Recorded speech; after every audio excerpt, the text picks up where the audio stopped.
Tonight, the Toronto Raptors will be playing the Detroit Pistons without a lot of familiar faces, which means there will be an unfamiliar face in Dante Hall, who got called up to the Raptors. So, in this video, we're going to find out who is Dante Hall. Let's get into it.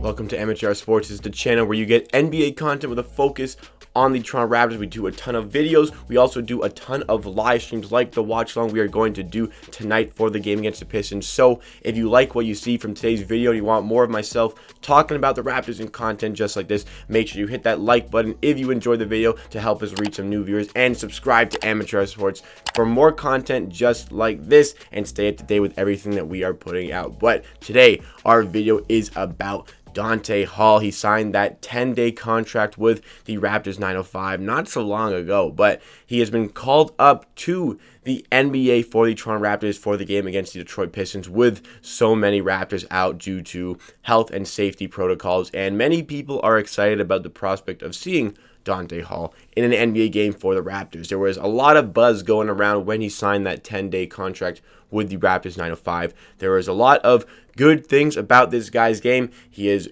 only 23 years old with a lot of upside, so maybe the Raptors development team can find another gem here and develop him into something better to be a proper NBA player for the Raptors. But in today's video, we are going to talk about the history of Dante Hall. Who is Dante Hall? Where did he come from? And then we're going to discuss whether or not Dante Hall can have a future with the Toronto Raptors rather than the Raptors 905. So, Dante Hall. Who is he? Well, he's a hyper-athletic big, stands at about 6'9", 6'10", who has gone through a lot throughout his career and throughout his personal life. In fact, in middle school, he suffered through some tragedy as he was playing in a junior varsity game. His father suffered from a fatal heart attack during a game, and Dante Hall had to soldier through to create a basketball career for himself. After middle school, obviously, went to high school where he was an absolute force of nature. In his senior year at high school, he averaged 22.6 points, 18.1 rebounds, and 12 blocks per game. Those are Wilt Chamberlain-esque numbers in his high school setting, putting up a triple-double with blocks. Unbelievable, almost unheard of. I'm sure even at that time he was getting a lot of comparisons to Wilt Chamberlain, despite not having the size. At only about 6'10", this guy was the real deal on defense. And for that reason, after his great displays in high school, got an offer with the University of Alabama to play college ball. And he played all 4 years of college ball at the University of Alabama. And in his final 2 seasons with Alabama, he averaged 10.6 points, 7.7 rebounds, and 1.8 blocks per game. This was good enough for, in his final 2 years, to make the SEC all-defensive team, and great college career for Dante Hall. However, it wasn't great enough to get him drafted to the NBA. Went undrafted and signed with the Detroit Pistons for Summer League basketball, and didn't quite make the Detroit Pistons roster, so he ended up signing for their G League affiliate, where he also had a fantastic season. Racked up 15.4 points per game, 10.6 rebounds per game, and 1.4 blocks per game. This was enough to make the G League All-Rookie team. This was enough to make the G League All-Defense team, and this was also good enough to make the All-NBA G League second team. So a great first season in the G League for Dante Hall. He had a promising side to his game at only 22 years old, and ended up after this signing a 10-day contract with the Detroit Pistons, where he managed to play in 4 NBA games. Then after the hiatus that took place in 2020, which saw the lockdown and saw the NBA bubble, Dante Hall signed for the Brooklyn Nets as a reserve player for the bubble period, because so many of the Brooklyn Nets players decided not to go to the bubble. They undeclared for the bubble. So Dante Hall went to the bubble, featured in 5 seeding games for the Brooklyn Nets, and also, you may remember if you are a Raptors fan, he featured in 3 games against the Raptors in the playoffs, where the Raptors ended up sweeping the Brooklyn Nets. So has some experience in the NBA, has limited experience in the NBA playoffs, and is a shot blocking machine. Also gets a ton of rebounds, super athletic for his size, and that leads us to the current season we are in, where Dante Hall signed for the G League Ignite at the start of the season and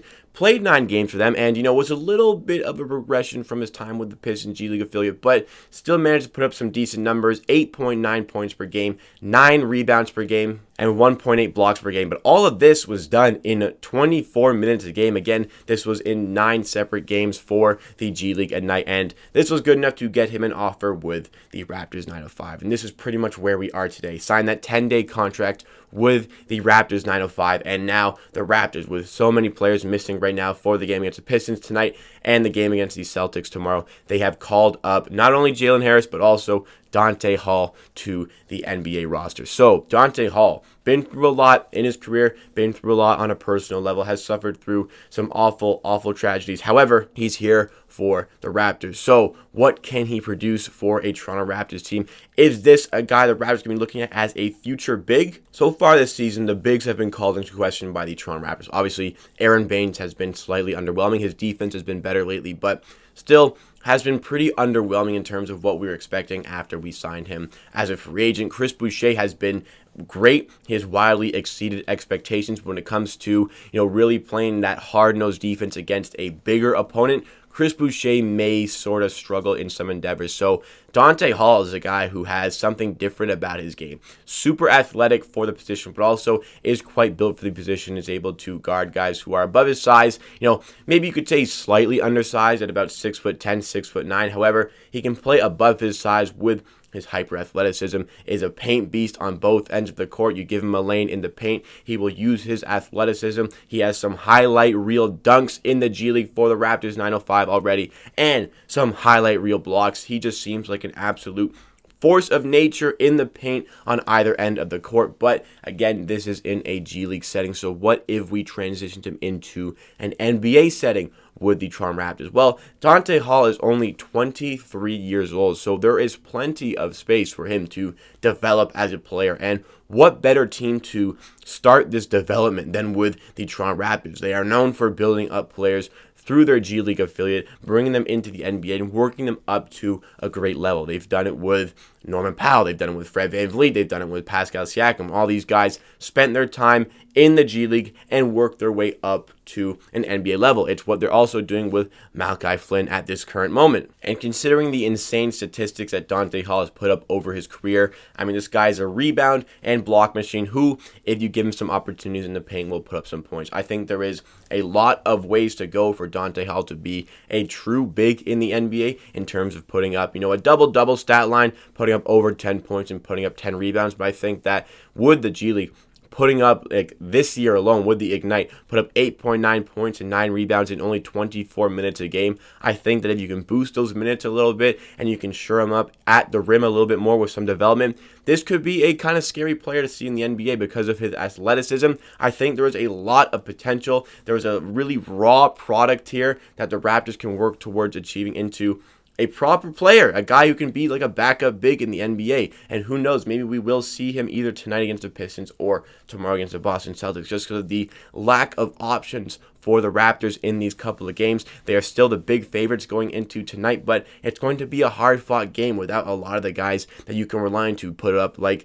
20 points per game. So the Raptors will need a lot of guys to step up, and maybe things fall into place and Dante Hall gets his opportunity. So what are the chances for Dante Hall to have a future with the Raptors NBA team? Now, with this short-term contract, he could be gone from the Raptors very soon. He could be at a different G League team. He could be at a different NBA team. We really don't know what's going to happen there. But I think that the Raptors, if they wanted to work on this player, there is a very promising raw potential with Dante Hall. And the Raptors, again, this is the best team to work with to develop through the G League to an NBA level. So I think if the Raptors worked with this 23-year-old hyper-athletic big with a keen eye for shot blocking and also has a lot of potential for some highlight reel plays on the offensive end with some of his crazy athletic dunks, I think that there is honestly a decent player somewhere in there, and the Raptors can work on him and build him into an NBA player who is averaging over 50% from the field when he's shooting, because he's just going to be in the paint, an absolute dominant paint beast, and he could average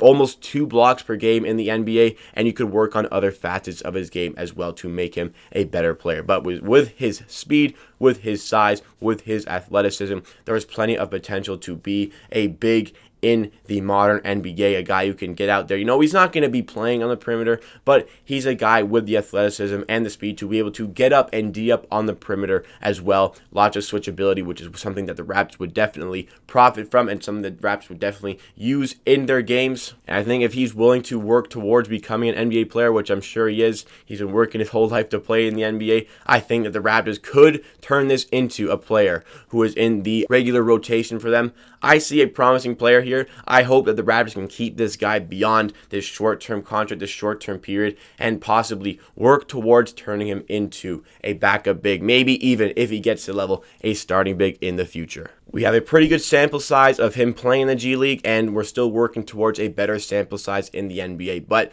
there's lots of promise here. I hope the Raptors can work something out and develop him into the player that he can become. So I know a lot of you guys out there are really excited about the Raptors signing this guy, but what do you make of this sign? Do you think he has a future with the Toronto Raptors? Is his future only in the G League? Let me know all of your thoughts and opinions in the comments down below. But that wraps up for me for today. Thank you so much for watching. If you are still here, please like the video if you like, and subscribe to Amateur Sports for more content just like this. We have a ton of Raptors videos, and we also do a ton of live streams right now. We are working towards donating money towards two great organizations. We're donating towards the Canadian Cancer Society and also Sick Kids Hospitals. We do that through the stream and the donation link that is in the description. You are donating to a very good cause if you donate there. Also, you can come to streams to help support the movement as well. At the end of the day, I believe what I say. If you disagree, that is okay. We'll see you again next time for another video.